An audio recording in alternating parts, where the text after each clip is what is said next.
tive a intenção, com 12 anos, e, aliás, começou antes, de ser padre, né? Então, com 13 anos, estava ali envolvido em toda aquela história da igreja e com bastante relacionamento com a comunidade. E com 13 anos eu fui convidado para vir para São Paulo estudar num colégio, num seminário, para ser padre. Eu fiquei nesse seminário durante 7 anos. Então, cursei ali o colegial, fiz o colegial, terminei o ensino fundamental, fiz o colegial. E o natural, né, para a carreira, para você se tornar um sacerdote, é você fazer filosofia. E aí eu estudei filosofia, estudei teologia e etc.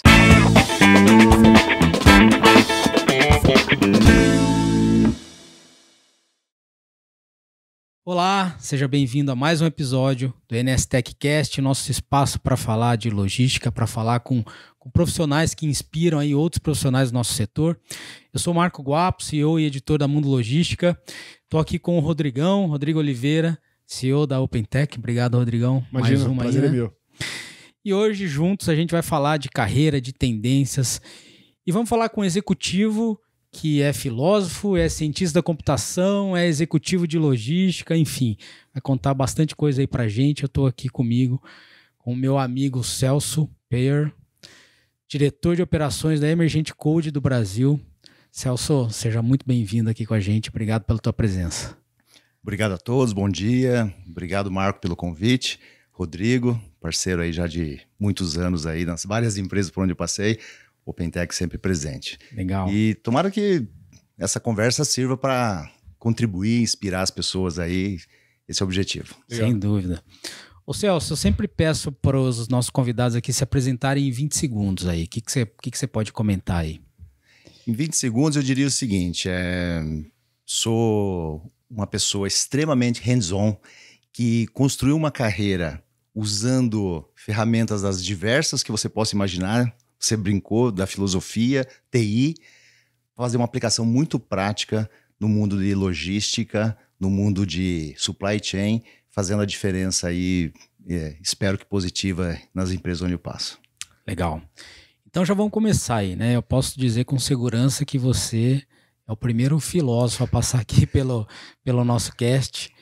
Mas conta pra gente, assim, como é que você escolheu esse curso? Como é que foi essa escolha lá no comecinho? Bom, eu estava na adolescência, eu tinha 13 anos e eu morava no interior do Paraná, numa cidadezinha chamada Guarapuava. Naquela época, uma cidadezinha, hoje uma cidade já de médio porte. E cidade do interior, filho de uma família bastante religiosa, e tive a intenção, com 12 anos, aliás, começou antes, de ser padre, né?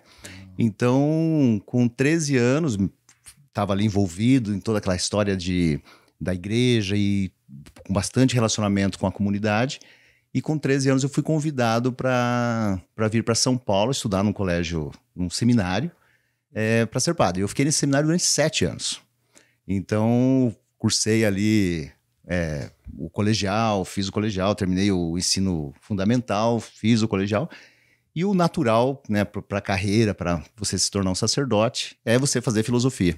E aí eu estudei filosofia, estudei teologia e etc. Então, foi uma coisa natural para aquele momento de vida, para aquele momento de ambição que eu tinha, e foi muito interessante. Até hoje, eu digo que uma das coisas que mais me ajuda no meu dia a dia do trabalho é justamente ter estudado filosofia, é estudar o ser humano, é entender como que o ser humano reage, entender como que o ser humano pode ser engajado e como que ele pode dar o melhor dele. Isso, quem me ensinou foi a filosofia. Que legal. Aliás, essa era a minha próxima pergunta. Assim, como é que isso te ajuda, ou se te ajuda até os dias de hoje, enfim?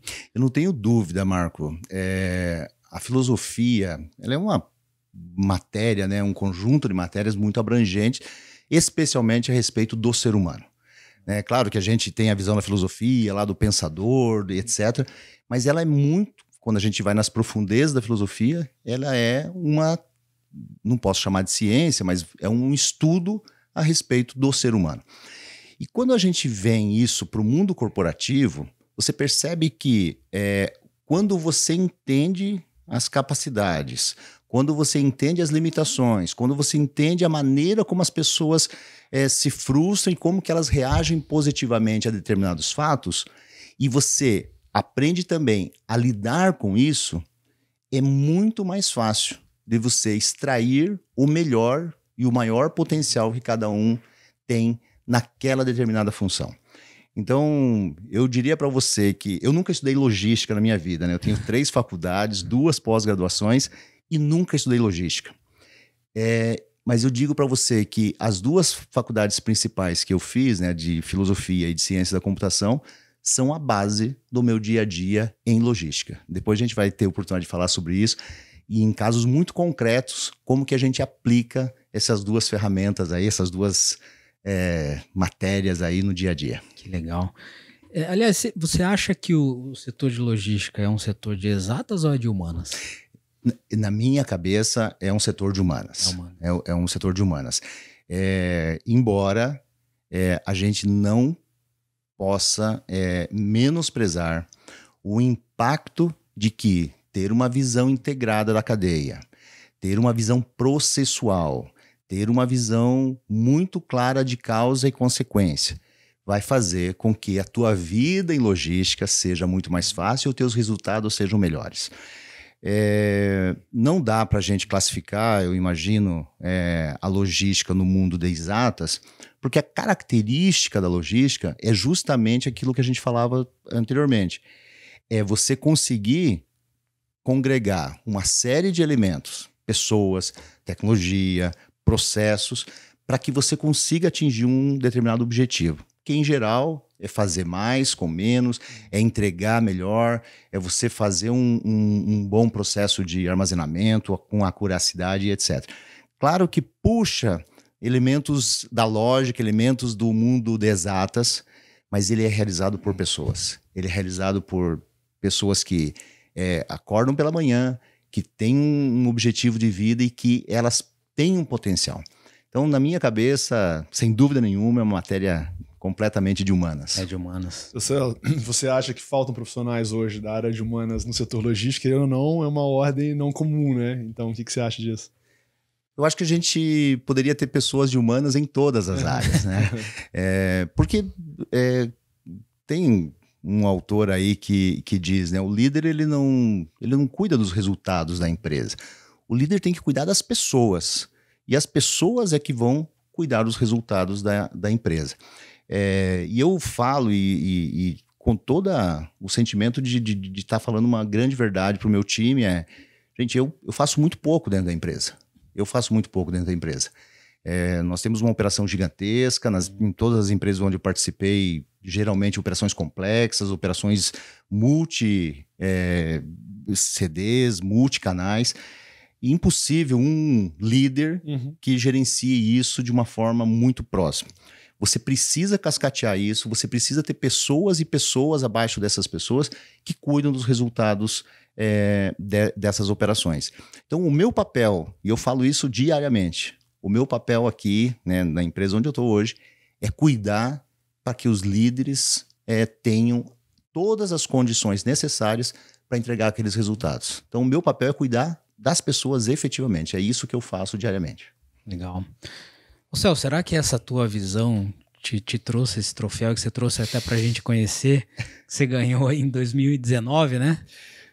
Como é que foi isso aí? Conta pra gente. Isso foi uma satisfação enorme, né? Ao longo eu tô completando 28 anos de carreira esse ano. E ao longo de 28 anos você vai colecionando aí reconhecimentos e bandeirinhas e troféus e etc. E esse aqui me chama muito a atenção porque ele foi dado pelo voto popular. Ele foi dado por colegas, por pessoas que me conhecem e respeitaram aí o trabalho. Então, em 2019, um grupo no Brasil conhecido como Frotas e Fretes Verdes, já tem muitos anos, eles têm manualmente essa premiação do Executivo de Supply Chain do ano. Em 2019, eu tive 2 satisfações. A primeira é ter sido indicado, né, porque é por indicação, e a segunda é ter sido selecionado. E eu tenho a impressão, Marco, que tem a ver muito mais com o estilo de gestão Claro que tem que ter resultado. Se você não tiver resultado, infelizmente, a seleção natural acaba te deixando para trás.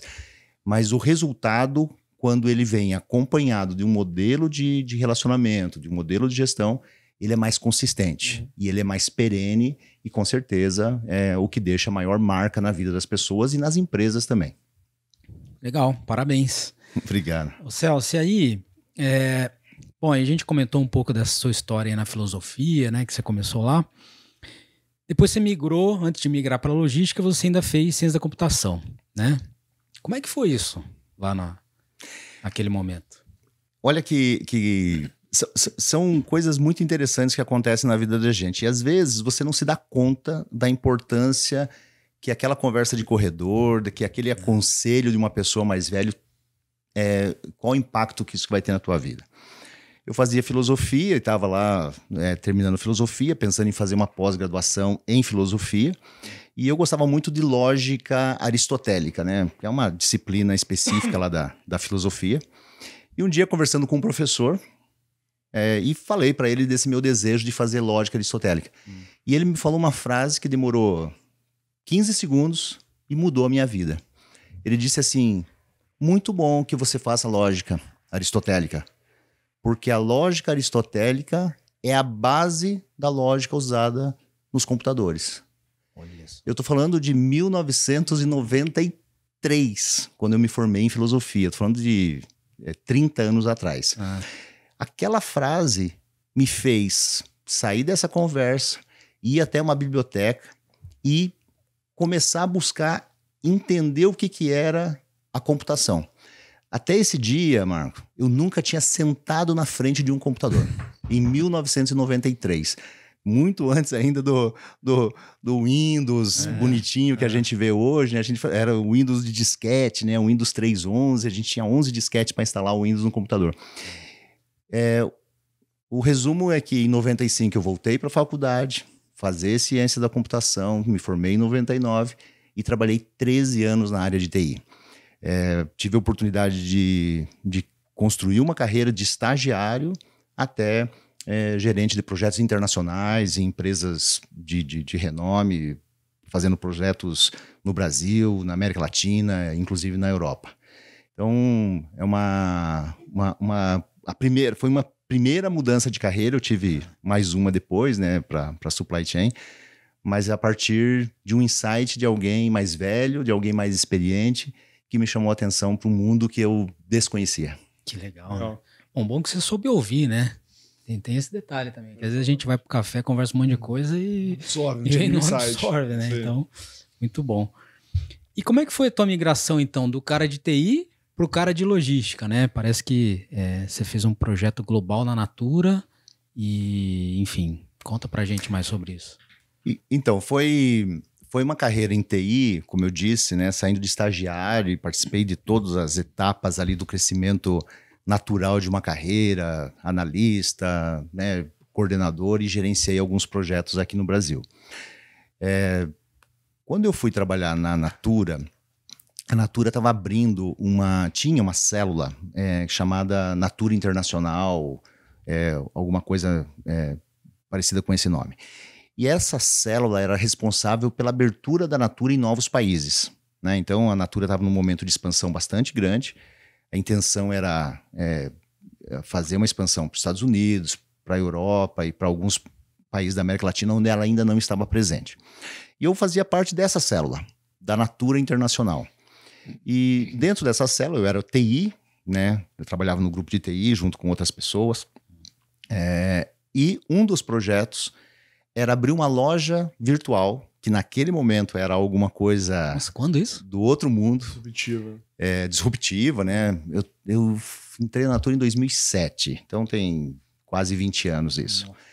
Era uma coisa absolutamente inimaginável, né? Hoje, que a gente com 4 cliques aí em uma ferramenta de modelagem, você cria uma loja virtual. Mas em 2007 você tinha que construir a sua loja. E poucas empresas tinham lojas virtuais. E a Natura queria fazer uma loja virtual global. Para quê? Para atender brasileiros que vivem ao redor do mundo, né? Brasileiros que vão para o Japão, vão para a Austrália e etc. E que querem comprar os produtos da companhia. Então a gente montou um projeto onde, a partir de um hub logístico na França, aos arredores de Paris, a gente conectava via um website, uma loja virtual com pagamento cartão de crédito, e a gente fazia a entrega para a qualquer lugar do mundo. E eu fui o líder desse projeto do ponto de vista de TI. Mas aconteceu uma coisa super interessante, que é o segundo momento de disruptura na minha carreira, que eu tinha um par, que era o par de logística, né? Então eu era o TI do projeto, e eu tinha um outro gerente, que era o logística, né? O supply. E essa pessoa acabou saindo do projeto antes do projeto iniciar. Na primeira viagem para a França, essa pessoa já não foi. E aí o diretor, naquele momento, falou assim, vai lá, só não fala besteira, faz cara de entendido e tá tudo bem. Quando voltar para a segunda viagem, já vai uma pessoa com você. Essa pessoa ainda não chegou, eu estou esperando nos últimos 20 anos. E eu acabei tocando o projeto do ponto de vista de TI e do ponto de vista de logística, supply. Quando eu terminei o projeto, eu voltei para o Brasil, esse mesmo diretor me convidou para migrar para a área de supply chain. Eu às vezes fico em dúvida se ele viu ali um potencial que eu não via, ou se eu fui melhor em logística do que eu fui em TI, né? Que pode ser também. Sim. Mas o fato é que ele me convidou e aí eu aceitei o convite, e na Natura, uma empresa que possibilitou isso, né? Porque não é uma coisa tão simples, eu fiz a migração de TI para logística, para supply chain. Isso foi em 2008. Qual que é a dependência você vê hoje, a necessidade de conhecimento do profissional de logística para com a tecnologia no dia a dia? Rodrigo, eu digo para você o seguinte, sem saber, né, porque eu estou falando de coisa de 20, 25, Sim. 30 anos atrás, sem saber, a base que eu tive a oportunidade de construir em TI é talvez o segundo grande fundamento que eu uso em logística. O primeiro é, sem dúvida nenhuma, as pessoas e aquilo tudo que eu já comentei. O segundo é a minha oportunidade, como eu já disse, de ter tido um contato muito próximo. Eu fui desenvolvedor, eu fui gerente de projetos de TI, e a aplicação disso na prática, no dia a dia. É claro que hoje, quando você pega um fragmento da história em 2023, é muito evidente o quanto que a tecnologia e a logística, elas estão... você já não sabe mais aonde termina a logística, onde começa a TI e vice-versa. Mas isso foi uma construção, né? Se você volta no tempo 30 anos atrás, ou um pouquinho mais, até 40, 50 anos atrás, onde não havia essa abundância de tecnologia à nossa disposição, você via que os processos, eles tinham uma velocidade, eles tinham uma cadência. À medida que a TI foi entrando dentro dos processos de logística, você percebe uma nova dinâmica de operação, né? Quando eu faço uma retrospectiva dos últimos 5 ou talvez 7 anos do que aconteceu de transformação no mundo da logística, ele é muito baseado na evolução que a tecnologia aportou para a logística.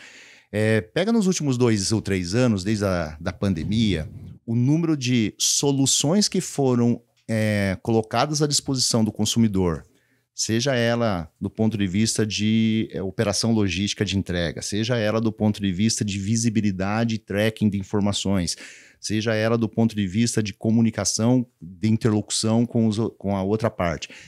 É impressionante o que a tecnologia tem feito pela logística. E eu tenho impressão que esse casamento ele ainda está apenas no começo. Tem um mundo a ser desbravado ainda nessa direção. Até minha próxima pergunta era essa, assim, né? Se a tecnologia te ajudou na tua carreira, enfim, se te ajuda ainda, mas é muito isso, né? Às vezes eu digo, você fala, cara, não sei mais se as empresas de logística são ou são de tecnologia, né? Tá tudo tão misturado, né? Que é quase que impossível separar essas coisas, né? Eu também me deparo com esse dilema de vez em quando, né? Você percebe que as grandes empresas de tecnologia hoje, elas já começam a ofertar serviços e produtos na área de logística, né? E aqui, para não fazer propaganda de ninguém, né? Mas basta a gente olhar para o lado, os 100 números de aplicativos que tem hoje para entrega, as possibilidades, tem até para o transporte de pessoas, né? Essas grandes empresas que fazem transporte de pessoas, elas são empresas de logística ou são empresas de tecnologia?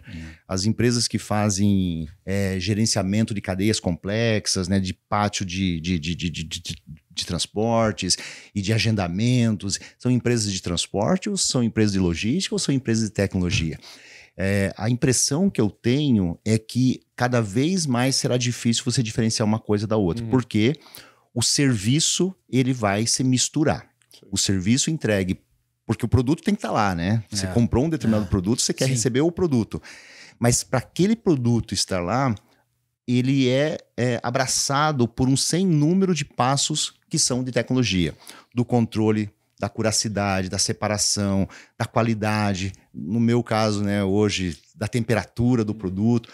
Tudo isso hoje é monitorado e garantido por sistemas automatizados, sistemas que vão garantir que aquele produto ele seja entregue no dia certo, para a pessoa certa, no local certo. Isso é logística, mas com uma base gigantesca de informação processada em sistemas, em tempo real, com inteligência artificial, com Big Data rodando por trás disso tudo, para garantir que aquele produto que eu quero chegue na minha casa. E o mais interessante é que o consumidor, muitas vezes, ele não quer saber o que aconteceu. Ele quer o produto dele. Ele compra, está escrito lá que vai receber no dia tal, e no dia tal ele quer o produto. Mas por trás disso, para garantir tudo isso, tem um arcabouço gigantesco de TI. É isso. Acho que tem... A gente estava voltando um pouquinho do assunto da Natura, esse projeto já tem mais de 16 anos, né? E você vinha comentando sobre as outras experiências que também teve no ramo logístico, né? Passou pela Avon, Suzano, Sequoia, comentou. De todos esses, qual foi talvez a sua experiência mais desafiadora aí no mercado? Eu acho que todas as empresas, eu sou muito grato, né? Eu tive uma oportunidade de trabalhar em empresas que são líderes dos seus segmentos, né? Eu trabalhei 5 anos na Ambev, tô falando da Ambev no começo dos anos 2000, ou seja, no momento em que a logística da Ambev é até hoje, mas naquele momento a logística da Ambev era algo que era quase que impossível de você imaginar, né? 2 milhões de pontos, naquele momento, 2 milhões de pontos de venda. Hoje eu não tenho nem noção de quantos pontos de venda tem. Com mais de 70 CDs, múltiplas fábricas e tudo mais. E eu, naquele momento, eu era TI, né? E aí, é super interessante a tua pergunta, Rodrigo, porque eu vivi momentos diferentes, né? Eu estou completando 28 anos de carreira. Eu vivi momentos diferentes e desafios diferentes nessa trajetória toda. Então, quando eu volto no tempo lá, 20 anos atrás, os desafios eram muitas vezes da própria solução, né? Não tinha solução para determinados problemas. Então, você tinha que criar a solução, né? Então, 20 anos atrás não existia GPS com essa naturalidade que a gente tem hoje no carro, que você digita o endereço e o caminho é traçado para você na tela do teu monitor ali no carro.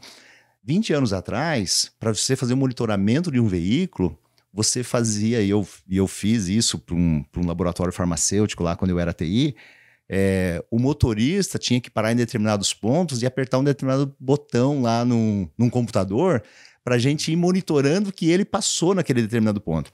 Lembra um pouco aquele guarda noturno, sabe, que vai com o sinalizador dele para ele marcar que ele fez o determinado ponto. E a gente fazia dessa forma 25 anos atrás. Hoje, os desafios são outros, né? Então, eu tive oportunidades muito interessantes. A gente acho que vai ter oportunidade aqui nessa conversa de comentar alguns cases. São desafios que naquele momento são apropriados para aquele momento histórico. Seja ele por falta de solução, seja ele por falta de tecnologia, seja ele por como fazer as coisas. Eu sou, de verdade, me considero bastante felizardo em ter participado, né, de logísticas muito complexas, né, como da Ambev, da Natura, da Avon, né, uma logística impressionante, da Sequoia, e hoje numa outra logística completamente diferente, que é a cadeia do frio. Legal. Ô Celso, aí falando dessa cadeia do frio, né? Então você já está aí, completou um ano de Emergent Code, né? E você já fez muita coisa, mas é a primeira vez que você trabalha com cadeia do frio, né? Então eu queria saber, primeiro, para você contar exatamente o que a Emergent Code faz, e aí já que a gente está falando de desafio, qual é o teu maior desafio hoje? A Emergent Code acabou de completar 2 anos, agora no último mês. Ou seja, uma empresa extremamente jovem. Mas ela nasce a partir de uma tese muito interessante. A cadeia do frio no Brasil e na América Latina, de um modo geral, ela é bastante fragmentada, né? Ela nasceu fragmentada. Então, nós temos operadores logísticos, tem um aqui, tem outro ali, tem um que atende uma região do país, outro atende uma outra região do país, um só faz armazenagem, o outro só faz transporte.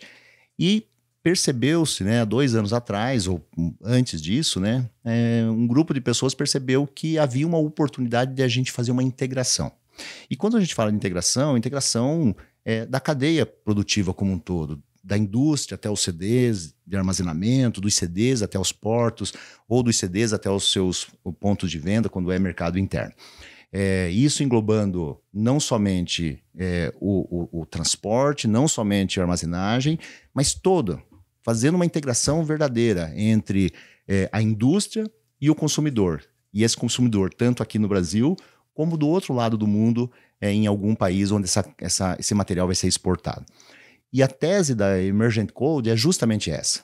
É ser um operador logístico que integra a cadeia do frio, da planta produtiva até o consumidor, seja ele onde quer que ele esteja. E essa tese deu muito sucesso. Estamos com 24 meses de vida em 11 países da América Latina, com mais de 60 instalações já em operação, algumas ainda em construção, outras em rebuilding, e a gente já de acordo com os números oficiais, a maior empresa de logística de cadeia do frio na América Latina. Pegando até esse gancho que você sinalizou em relação à América Latina, enfim, vocês estão crescendo cada vez mais, não só no Brasil, né, como em outros países aí da América do Sul, América Latina. Você vê hoje o mercado sul-americano carente de um operador como vocês? Sim, a gente percebeu isso faz parte da tese, em que, dado essa fragmentação que o mercado tinha, não tinha um operador que tivesse a capacidade de fazer, por exemplo, uma operação internacional, né? Então, você tem aqui um operador no Brasil, né? E o Brasil é um grande exportador, assim como o Uruguai, assim como o Chile também, com pescados, e outros países da América Latina, Colômbia, frutas e etc. A gente tem uma interdependência hoje, nós vivemos num momento de globalização bastante alto, né? Então, você come uma fruta hoje no café da manhã e você não sabe se essa fruta veio da Colômbia ou veio da África do Sul e etc. O mesmo acontece do Brasil para fora, né? Então, alguém que está lá no Chile comendo um bife no almoço não sabe que essa carne veio do Uruguai, ou às vezes até sabe, mas não entende como que essa carne chegou lá dentro da prateleira do supermercado. Então, a tese é justamente essa: como que a gente faz uma integração não só no próprio país, mas também de forma internacional. E hoje a gente já tem cases de sucesso, né? Nós levando mercadoria entre os países, né? Do Chile para o Brasil, do Uruguai para o Paraguai, do Brasil para fora também. Até porque, se você olhar para a indústria de base, ela está presente no mundo todo, né? A grande indústria, sem citar nomes, elas são bastante pujantes, né? Então, você vê a mesma que está aqui no Brasil, que está na Arábia Saudita, que está nos Estados Unidos, que está em toda a América Latina. E nós fazemos justamente esse elo de conexão, esse elo de ligação entre essas partes, e tem sido com muito sucesso. Legal. Ô Celso, você está cuidando Latam, né? Eu cuido do Cone Sul, né? A companhia na América Latina é dividida em 4 sub-áreas, né? E a área que eu estou envolvido é o que a gente chama de Cone Sul, que é Brasil, Paraguai e Uruguai. A Argentina está nesse pacote também, mas nós ainda não temos operação na Argentina. Ok. E aí, logística muda muito Paraguai, Uruguai, ou aqui é a mais complexa de todos? Como é que é isso para você? Eu acho que como eu falei na pergunta anterior, né? Cada um vive a sua complexidade, né? Então, achar que o México tem uma logística mais complicada, ou o Paraguai, ou o Brasil, é questão daquele momento em que aquele país, o nível de maturidade dos processos, o nível de maturidade de TI, o nível de maturidade dos profissionais e tudo mais. Quando a gente fala em logística, o Brasil ele tem uma particularidade bastante interessante, né? A gente tem muitas vezes questões não logísticas que interferem na logística, né? Às vezes uma questão fiscal, às vezes uma questão tributária, etc., que fazem com que a logística ela não seja, às vezes, a logística mais direta, mais óbvia possível. Mas isso, como eu disse, faz parte daquela complexidade daquele país naquele momento. Então, eu acho que a gente vive em momentos diferentes de maturidade nessas operações, mas cada uma tem o seu desafio e cada um tem o seu interesse. É super legal. É justamente isso que torna a logística interessante. O fato de que cada dia é uma aventura, no sentido gostoso da palavra, né? Não é que não, no sentido de você estar desbravando um desafio novo e uma nova oportunidade. Legal. Ô Celso, e aí? Você ainda tem algum sonho para realizar profissionalmente, pessoalmente? Como é que tá isso para você? Eu acabei de completar 50 anos no mês passado e eu ainda tô no auge, eu penso assim, no auge da minha carreira. Eu tenho oportunidade ainda de fazer coisas super interessantes. Profissionalmente, Marco, eu acho que ainda tem pelo menos umas 2 conquistas que eu acho que fazem sentido, né? E uma delas que vale a pena destacar aqui é efetivamente ter uma experiência internacional, fazendo gestão de uma operação, talvez, hoje a gente faz, mas a partir do Brasil, né? Fazer uma gestão de uma operação vivendo uma expatriação, vivendo um processo de aculturação num outro país, entendendo quais são as dificuldades e amadurecendo e aprendendo com isso. Eu acho que isso é um grande desafio. E o segundo é como, de alguma forma, transmitir, né, os 28 anos de experiência para os profissionais que estão chegando agora no mercado ou que estão em início de carreira. Eu tento fazer isso eu mantenho um contato bastante forte com a universidade, né? Eu sou professor de cursos de pós-graduação e tento levar para os alunos, que geralmente são ali média gerência ou primeira gerência, levar para eles um mundo de conhecimento que foi o que me forjou. Foi aquilo que me trouxe até aqui, aquilo que eu aprendi na prática e transmitir para esse pessoal, para que eles façam um novo salto, né? Para que eles façam um novo crescimento aí na logística, porque a gente tem muito ainda a desbravar. Você vê que, assim, como é que você encara hoje a questão de mão de obra aí no nosso setor, né? Você vê que existe um déficit de profissionais ou tem profissionais, mas não talvez com conhecimento adequado? Como é que é a tua leitura aí dessa questão? Sim, eu acho que tem um déficit. A gente vive um momento em que a logística ela ganhou uma significância dentro das empresas de maneira bastante forte. Eu vejo, claro, eu sou da área de logística, então para mim é mais natural ver dessa forma, mas quando eu converso com outras cadeiras dentro da empresa ou em outras empresas, está cada vez mais evidente que a logística assumiu um papel de extrema relevância. Então não adianta hoje somente você ter um bom produto, não adianta você ter um bom marketing, não adianta somente, né, você ter um bom processo de venda. A logística ela amarra tudo isso, né? Porque no final do dia o consumidor ele compra um determinado produto e ele quer receber aquele produto. Se ele não recebe aquele produto, todo aquele investimento que você fez em marketing, no produto, ele acaba se perdendo porque a experiência do consumidor ela se concretiza também pelo processo logístico.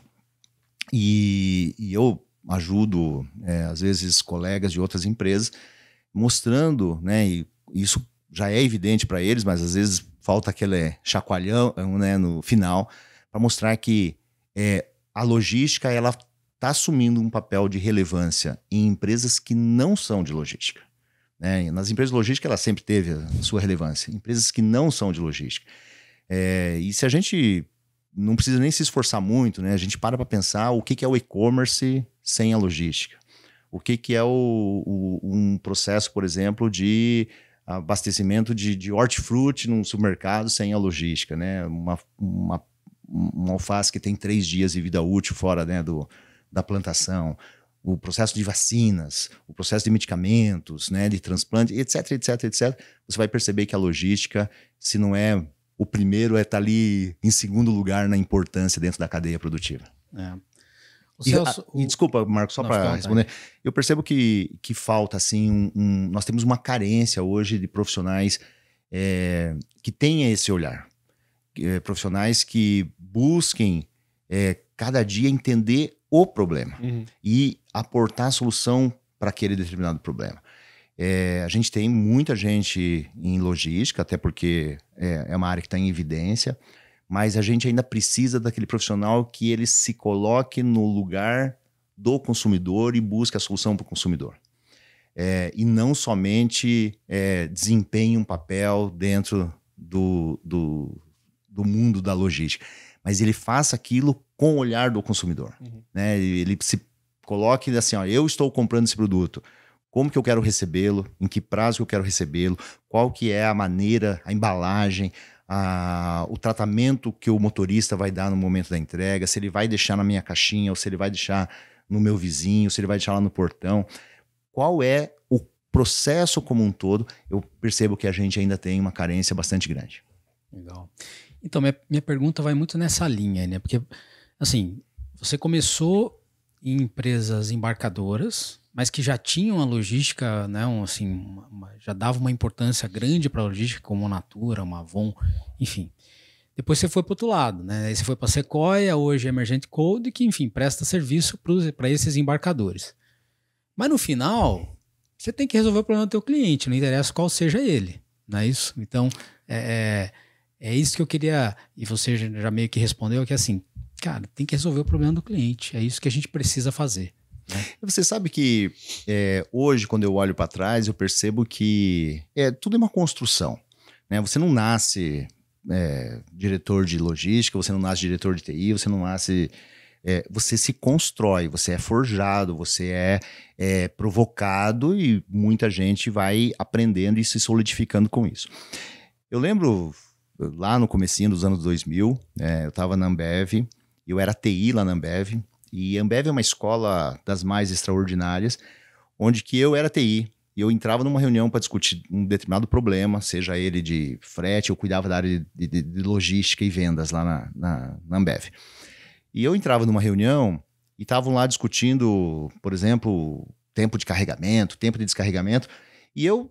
Naquela reunião, muitas vezes, né, adolescente, lá 20 anos atrás, adolescente não, é um jovenzinho, né, começando a carreira, 20 anos, 25 anos atrás, eu olhava e falava assim, tá bom, eu vou ficar aqui, quando tiver a solução, aí eu vou codificar isso, né, vou transportar isso, esse desejo para dentro do sistema. E a Ambev é uma escola tão fenomenal que ela não dá espaço para um profissional estar numa reunião e não participar da discussão do negócio. Então eu era TI, né? E eu não podia, e essa é a provocação super interessante, eu não podia ser passivo ali aguardando que o usuário tomasse uma decisão e ditasse para a TI qual era a solução para que a gente implementasse aquilo no sistema. Eu tinha que participar da discussão. E essa provocação era feita de tal forma evidente que eu aprendi desde daquele momento que o meu papel ali não era codificar. O meu papel era participar e ajudar a desenhar a solução. E se eu puder deixar um recado aqui para os mais jovens, o primeiro recado é esse: não seja passivo. Participe da discussão e participe da solução. Porque o valor que você vai aportar, e talvez no começo seja menos, e depois vai crescendo, e até o dia que você tiver mais experiência e consiga participar de uma forma mais ativa, mas o valor que você agrega não é simplesmente implementando a solução. É especialmente participando da discussão na apresentação da solução. Aí sim é que você começa a mostrar o profissional que você é e a importância que você tem para aquele processo, para aquela empresa. Cara, isso é muito legal, né, Rodrigão? Porque assim, eu também desenvolvi software muito tempo na minha vida, né? E aí, às vezes o cara nem sabe exatamente o que ele quer e às vezes ele pode dar uma solução que tecnicamente não é viável. Então, quando você participa dessa construção, você já com o teu olhar do outro ponto de vista, já está propondo uma solução que pode ser feita, né? Então, assim, isso é muito legal e eu ainda não tinha pensado sobre isso, né? E eu acho, você comentou, né? Eu fui embarcador, estive do lado do embarcador durante 25 anos dos 28 anos de carreira. E todo lado do prestador de serviço nos últimos 3 anos.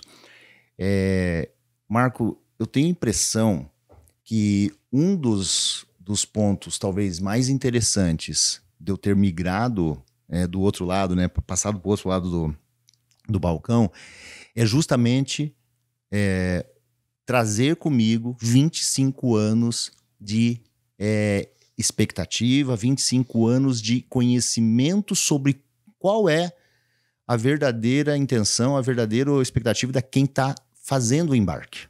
Né? Porque eu fui embarcador de grandes empresas, né, que a gente já citou aqui, e eu tinha uma expectativa em relação à minha contratação de serviço, a como eu ter visibilidade da informação e como que eu queria que o meu cliente final fosse atendido.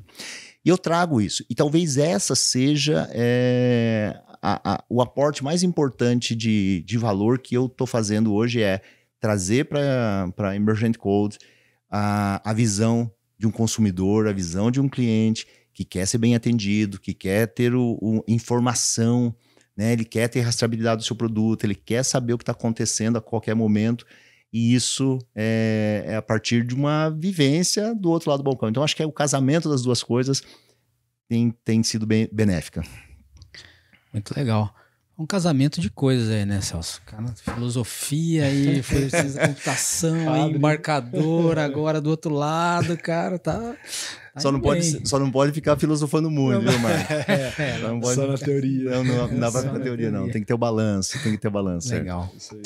Celso, eu queria que você contasse pra gente sobre algum case emblemático, assim, na tua carreira, que você acha que poderia, enfim, além de contar, auxiliar também quem tá nos ouvindo aqui.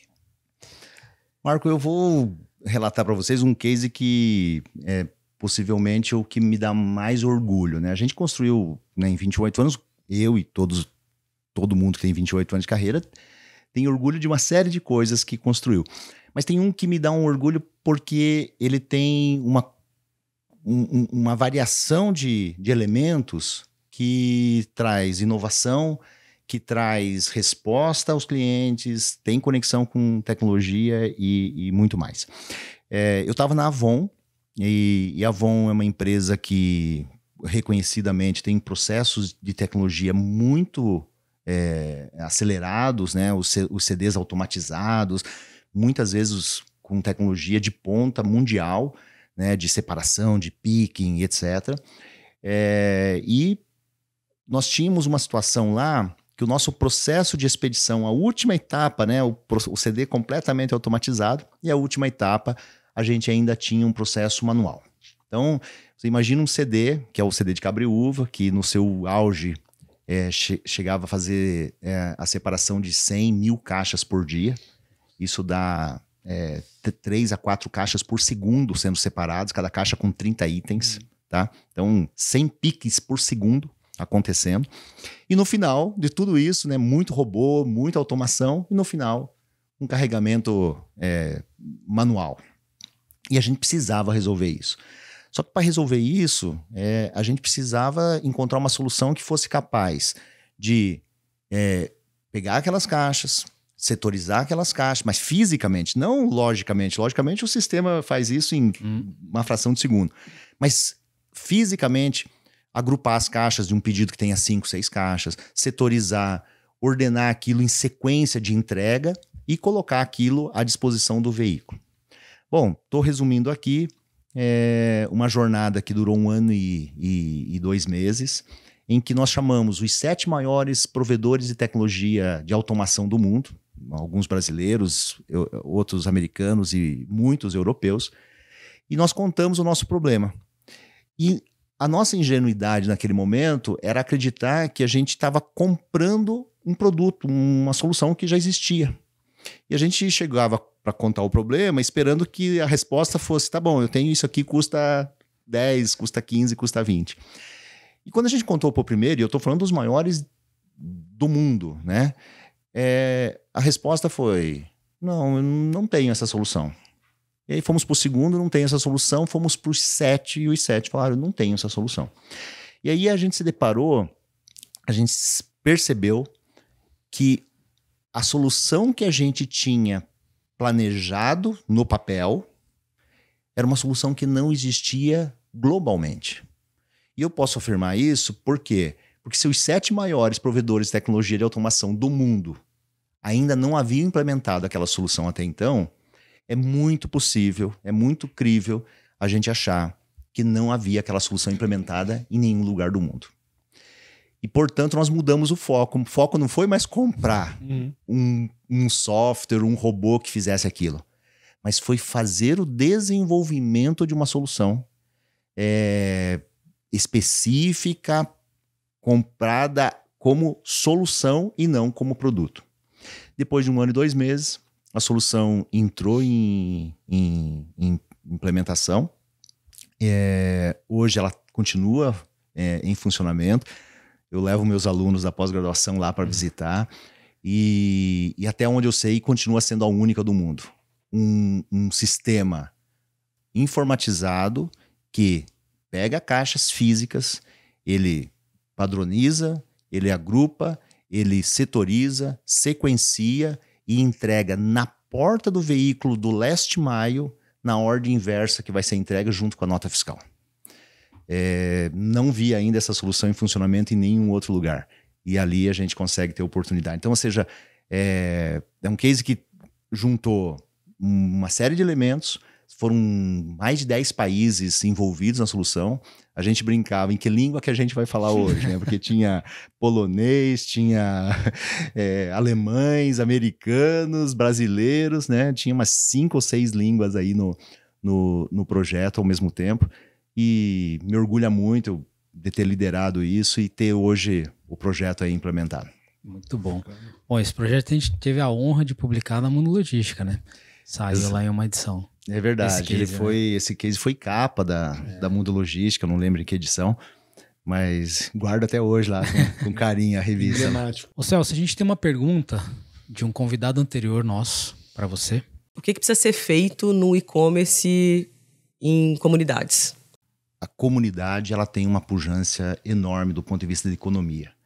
Né? A gente tem números aí da CUFA, né, que é a Central Única das Favelas, mostrando o quanto que a comunidade gera de receita e gera para a economia. A gente não pode, não deve, de maneira alguma, menosprezar o impacto que que a comunidade em si ela gera para o todo. Posso comentar um pouquinho do que eu fazia, né? Eu fui Avon e Natura há muitos anos e a gente fazia entrega, e a Natura e a Avon são empresas muito reconhecidas nisso, de fazer entregas em comunidades. Então a gente tinha uma série de elementos que a gente seguia. Por exemplo, estar muito próximo da comunidade. E aqui eu estou falando proximidade positiva. Então, gerar impacto positivo para a comunidade. Isso pode ser através da geração de emprego na comunidade. Então, os nossos entregadores, tanto na Avon quanto na Natura, geralmente eram moradores da comunidade. Isso traz uma série de benefícios, o conhecimento da região, o fato deles terem o respeito das pessoas que moram ali, eles conhecerem muitas vezes as pessoas pelo nome, porque o endereço às vezes é incompleto, não tem numeração, ou não tem nome de rua. Então, proximidade, geração de impacto positivo e, principalmente, é você não considerar a comunidade como um adversário. Ao contrário, a comunidade é um elemento de integração. Então, essas empresas, né, que eu estou citando, que tiveram muito sucesso e fazem entregas aos milhares diariamente nas comunidades, elas encaram a comunidade como um elemento de fortaleza da sua logística. Tá? Então, geração de pontos de apoio, né? Eu lembro quantas vezes em comunidades que a gente tem difícil acesso por falta de questões logísticas mesmo, de rua e etc., a gente mandar um veículo, marcar o dia com a comunidade, olha, na terça-feira o veículo da Avon vai estar aqui. E o veículo ficar parado lá na porta da comunidade e uma pessoa lá entregando e assinando os canhotos, porque às vezes o veículo não conseguia subir. Uhum. Em outras comunidades que a gente tinha a possibilidade, a gente subindo com moto, subindo a pé, com sacolas e fazendo a entrega, para que aquele consumidor ele tivesse a mesma oportunidade de quem mora fora da comunidade, de receber, de fazer a sua compra e receber o seu produto com a mesma qualidade, com o mesmo nível de serviço. Claro que em situações diferentes, mas receber o seu produto, porque é o que ele quer. Ele compra, ele quer ter o seu produto. Então, eu acho que eu iria por essa linha, proximidade, geração de impacto positivo e, em hipótese alguma, considerar a comunidade como um adversário. Legal. Muito bom. Celso, agora a gente vai para um quadro final, que é um bate-bola aqui. Então, eu vou te fazer algumas perguntas. Pode ficar muito à vontade de responder também da forma que você quiser, tá? Vamos lá. Inovar ou renovar? Eu acho que os dois. Quando me perguntam o que é inovação, né? Eu apresento alguns cases de inovação, me perguntam o que é inovação. Inovação, muitas vezes, em 90% das vezes, na minha opinião, é você olhar o que o outro está fazendo e fazer uma adaptação para a tua realidade. Você não precisa ter um case mundial para dizer que você é inovador. Olha o que o vizinho está fazendo, olha o que o teu concorrente está fazendo, melhora aquilo, adapta para a tua realidade e você está ao mesmo tempo inovando e renovando as ideias. Legal. Conhecimento ou experiência? Aí é pergunta de $1 milhão, né? Sem conhecimento, você vai ter muita dificuldade. Em qualquer área. Em qualquer área, a logística é igual. Sem conhecimento, não dá para dar o primeiro passo. Mas hoje, com 50 anos de idade, com 28 anos de carreira, eu digo para você que o balanço entre conhecimento e experiência é o que vai fazer a diferença no longo prazo. No começo de carreira, conhecimento. Não tem como você seguir em frente sem estar atualizado e com conhecimento. Boa. Terceirizar ou primarizar a logística? Só pegadinha aqui, Marco. Pergunta simples. Só pergunta simples, né? Marco, eu já ganhei prêmio por terceirizar e já ganhei prêmio por primarizar. A gente brinca, né? Que na logística a gente, né, num ano ganha bônus colocando para fora e no outro ano trazendo para dentro. Eu acho que cada caso é um caso, né? Por exemplo, vou falar da empresa que eu atuo hoje. A gente executa a operação dos nossos clientes. Então, eu sou um terceiro hoje na operação. Por quê? Porque eu tenho uma especialização, né? É um conceito bastante específico, né? de logística refrigerada, que se eu fosse a indústria, eu talvez fizesse mais terceirização. Por quê? Porque eu coloco na mão do especialista, eu coloco na mão de quem vive daquilo e tem as melhores práticas e sabe fazer muito bem feito. Talvez, se a gente estivesse falando de um outro tipo de logística, eu poderia fazer dentro de casa. Então, acho que tem um balanço aí de custo que precisa ser bem avaliado, evidentemente, nível de serviço, mas acho que é caso a caso, Marco. Infelizmente, não vou... Tá bom, tá valendo. ES ou G? Eu falei que é só pegadinha aqui, ó. Cada vez mais as três letrinhas aí estão ganhando importância, né? A gente está vivendo o E, né, na pele. Você vê o que está acontecendo no mundo inteiro, não é por falta de aviso. Eu tenho muita sensibilidade em relação ao tema, por exemplo, de aquecimento e tudo mais, né, que está mais ligado ao E. E não é só na Líbia, não é só em Lajeado, no Rio Grande do Sul, não é só... É no mundo inteiro, né? A gente está vivendo um momento de inflexão, né? A gente vai um ponto de não retorno, né? Então o E está ganhando muita importância nesse sentido. Agora o G e o S vai falar o quê? Vamos deixar os outros dois de lado? Não. Tem que tentar levar os três de maneira cadenciada. Legal. Meu maior obstáculo como profissional é o quê? Eu acho que no meu dia a dia eu tenho uma questão de organização do tempo que é importante. A gente tem muita coisa para fazer e se você não priorizar, você acaba se perdendo, né? Porque tem a questão de você estar olhando para fora, que é a questão da inovação.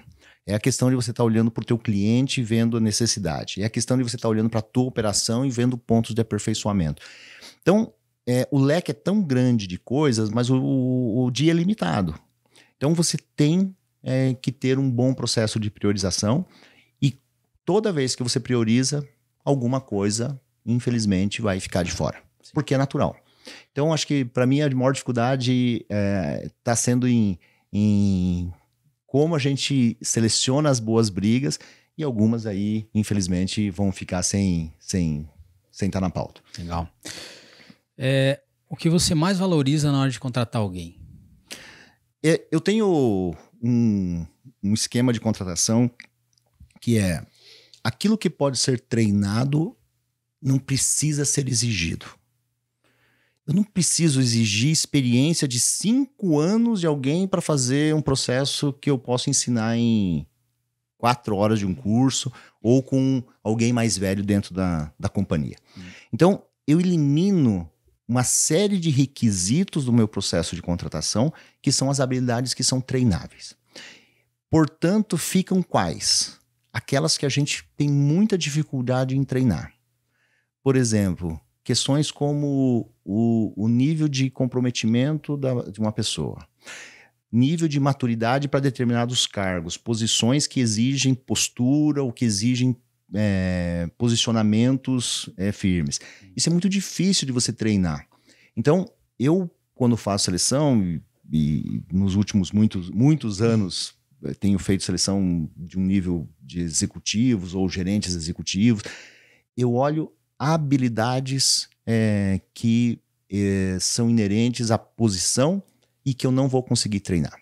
É aí que eu estou buscando os profissionais. E tem muito, muito a ver com questões comportamentais. Legal.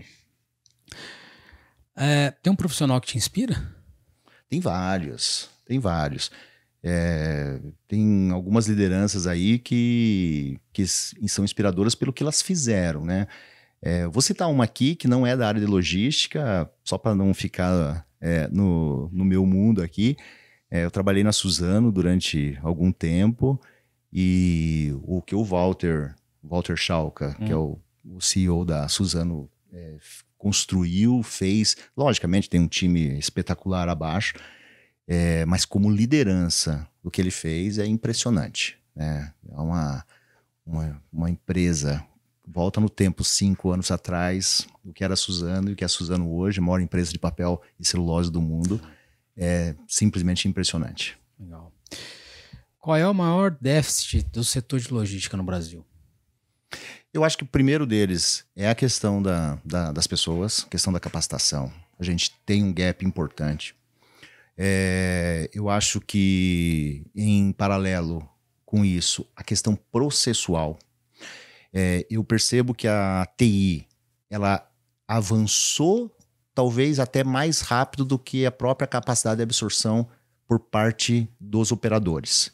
Então você vê que a gente ainda peca em coisas muito simples. Por exemplo, a gente perde um produto.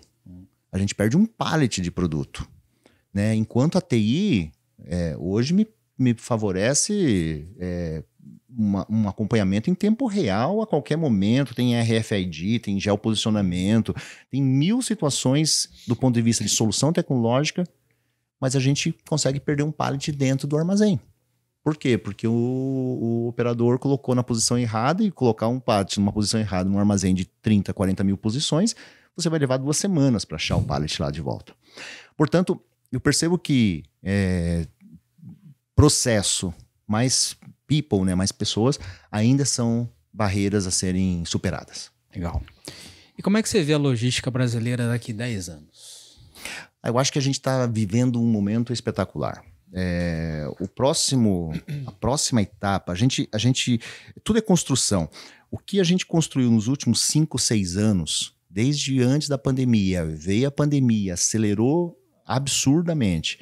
O que a gente está vendo de incubadoras, né? Eu faço parte de alguns elementos, alguns grupos de avaliação de incubadoras, de fomentação de ideias e tudo mais. O que está vindo por aí, em termos de inteligência artificial, o uso da inteligência artificial em centro de distribuição, Big Data, né? O uso do Big Data para gestão de demanda e gestão de processos dentro do teu armazém.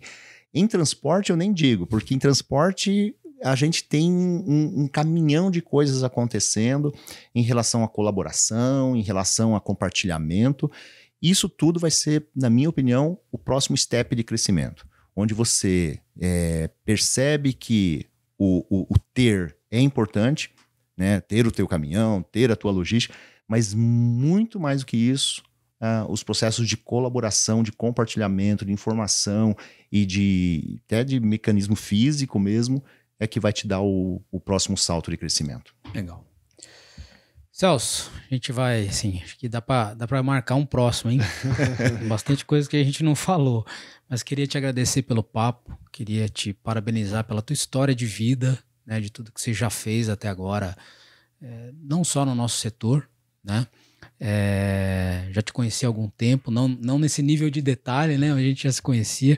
Então foi uma grande honra, obrigado pelo teu tempo aqui, tá? Rodrigão, obrigado por mais uma aí. Eu agradeço mais uma vez. Aqui com a gente. Se você quiser dar as últimas palavrinhas aí, a gente vai encerrando. Não, tá bom, agradecer a todos, a parceria já com a Mundo Logística já vem de alguns anos, e tomara que essa conversa, Marco, e esse trabalho bonito que você está fazendo junto com teus convidados, fomente cada vez mais o desejo dos jovens profissionais a embarcar nesse universo. Eu acho que esse é o nosso legado, provocar o desejo, a ansiedade de quem está começando uma carreira e ingressar nesse mundo maravilhoso que é o supply chain, que é a logística. Legal. Bom, pessoal, então com essa bela mensagem, espero que vocês se inspirem aí. A gente vai finalizando mais um episódio e até a próxima.